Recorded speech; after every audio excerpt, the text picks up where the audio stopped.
All right, so I hope you're enjoying the book so far. This is the video for part two, the first part that you're going to read for, I think it's the 28th and the 29th, so next week. So just wanted to walk you through a couple things. The first poem, Hear Ye, boy, there's a lot of stuff to look up here that you actually can find. So just starting with the Learned Pig, the Mechanical Turk, those are things you can easily look up. On the back side, lots of things you can look up there too. This is kind of like an overview of London at the time, and it really helps you picture the kind of world that Bridgetower is going to find himself in. What I want you to focus on here in this chapter is how much attention is paid to appearances and representation. And so what we'll see is a lot of stuff about clothing and how clothing can help you present yourselves to people in particular ways. So we've talked about how George's father is presented as an African prince to the court, and you'll hear some talk about that and the sorts of things that he can do and how he's supposed to present himself. We talked about this in class. I just want to make sure that we know that he's not actually an African prince, but he plays one, but he's playing not an actual African prince, but it's more like what people would think an African prince would be like. I think I did some searches for some pictures of this, but I think the other one that you could do was when we get to the Janissaries, that's something you can search for, and you'll find some pictures of that. And you'll see these bands playing these kind of stereotypical songs that, what people would expect rather than what people actually might be like from that particular place, okay?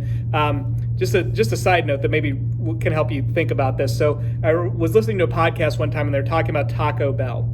And Taco Bell at one point tried to introduce some more authentically Mexican stuff to their menu, like mole sauces and things, but nobody wanted any of that.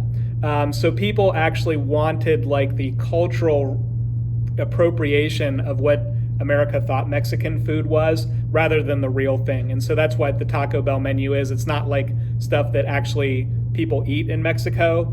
It's not part of their culture. It's more like an Americanized version of that. So that's kind of what's going on here. Is this is what people thought Africa was like, and therefore anybody that was presented as that would have to appear that way. Okay, so we'll have a poem here called The Dressing. We'll have a poem called The Undressing, kind of focused on those clothes. Okay, couple other things that we want to look at here too. We've got a character, Black Billy Waters. You're going to want to look at him and see what he was all about. Pretty famous guy.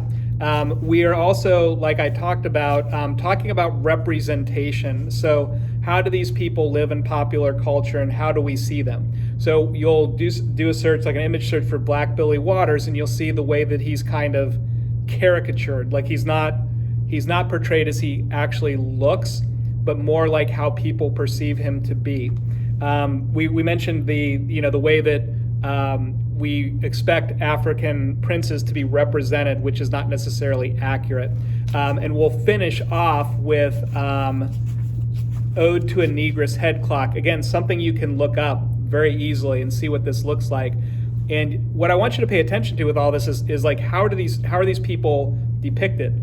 All of these people have in common that they're African American.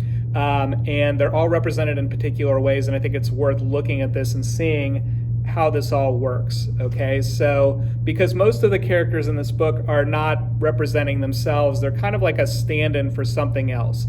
And so we want to pay attention to that in the section that we have here going forward, okay? The other two, make sure that you look up in the notes, Abandon Again and The Transaction. There's notes about both of those poems. Probably something about that in the chronology as well. But that'll tell you exactly what happens and tell you a lot about the relationship that George has with his father. And I think that's it. I think that's all that I need to tell you about for this section coming forward. So enjoy it. Do your good research, do your journal entries, and look forward to talking about this with you on Monday or Tuesday.